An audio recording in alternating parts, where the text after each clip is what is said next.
inspired by popular American shows.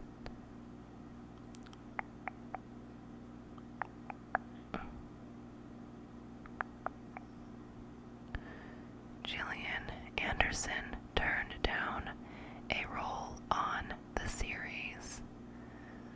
She was... Sorry, my house makes weird noises. She was approached to play Cora Crawley. Honestly, I'm glad that she didn't, because who they got makes a lot of sense, in my humble opinion. The servants' quarters scenes were filmed on a soundstage. Laura Carmichael was working in a doctor's office when she got the part. She was working as a receptionist when she read for Edith, and she almost turned down the role of Lady Edith for a role as Viola in the touring production of Shakespeare's Twelfth Night. She actually thought that her role in Downton Abbey was going to be small, and was pleasantly surprised.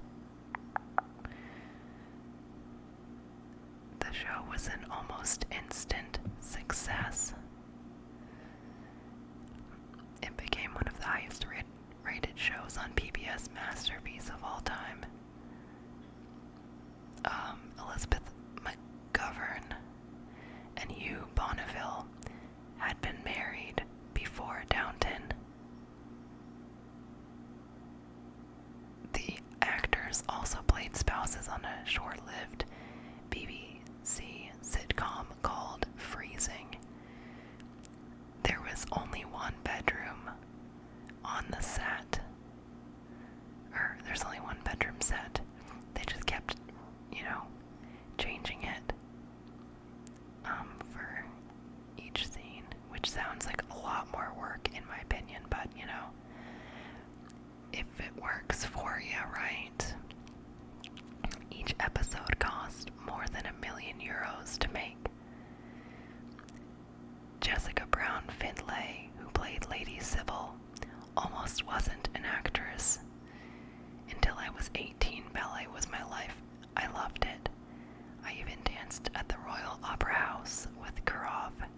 Then I injured my ankle, had 3 operations on it, and the last one went wrong. I was told I would never dance again. Julian Fellows named a character after a relative. Mary's son is named after Julian Fellows' niece's baby George. His birth is commemorated on Downton. Casting was extremely easy for some of the main roles. In fact, roles were written specifically with Hugh Bonneville, Brendan Coyle, and Maggie Smith in mind. Maggie Smith is the shit. I'm just saying, Harry Potter, yeah. Fuck yeah, I love Harry Potter. Okay. The costumes smelled terrible. They didn't wash the costumes, which is disgusting. Okay. They had these weird patches sewn into the armpits, and they washed them separately. Some of the outfits are actually from the 1910s and 1920s.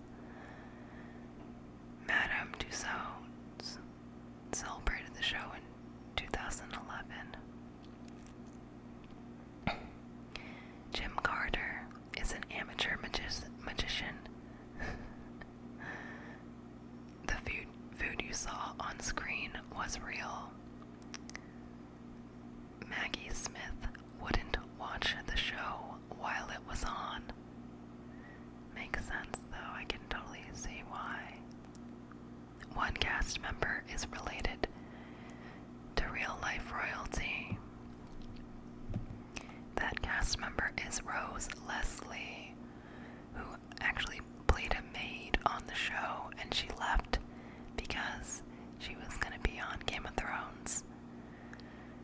So I forget the character's name on Game of Thrones that she plays, but yeah, I love that show too. Queen Elizabeth II was a big fan. She watched it regularly and liked to try to catch historical inaccuracies. Kate Middleton visited the set. The colors of the men's shirts were uncomfortable. They were very stiff.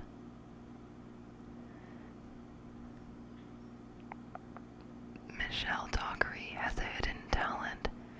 The actress is also an amazing jazz singer. There are real antiques in the castle. I mean, that makes sense if you ask me. The mahogany desk and chair in the music room were once Napoleon's. Alan Leach wasn't always a series regular.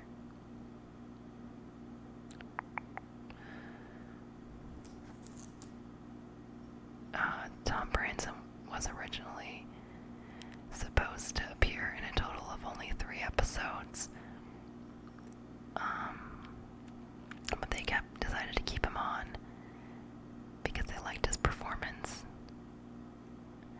Cora wasn't created to appeal to Americans.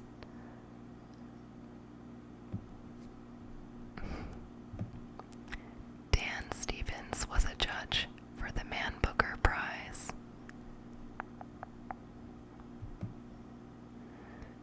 He's also the editor of an online magazine. Editor-at-large for the Junket. 2 stars have the show to thank for their relationship. Laura Carmichael and Michael C. Fox met on the set back around 2014 and made their relationship public 2 years later. The height difference between Matt Milne and Lucille Sharp was huge.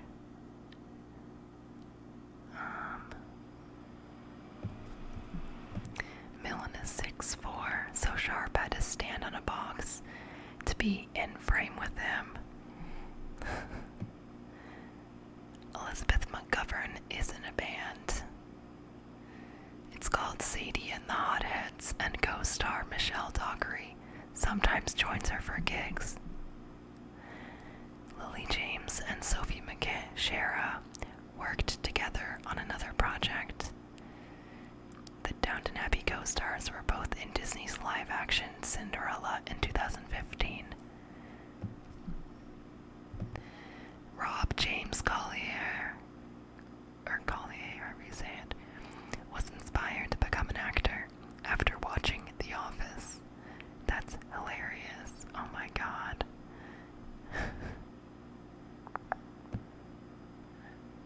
The devastating car crash could have taken 2 characters from us.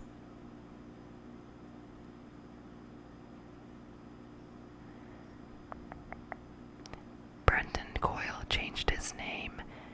The actor was born David Coyle. I like that better. But if that's what he likes his name to be. The show's been compared to Breaking Bad, which is bizarre. I've also never watched Breaking Bad, so what do I know? I don't know. I just never really wanted to watch it. Everyone says it's good though. But yeah. I sincerely hope you enjoyed those random facts, and I look forward to seeing you in the next video. Have a good night.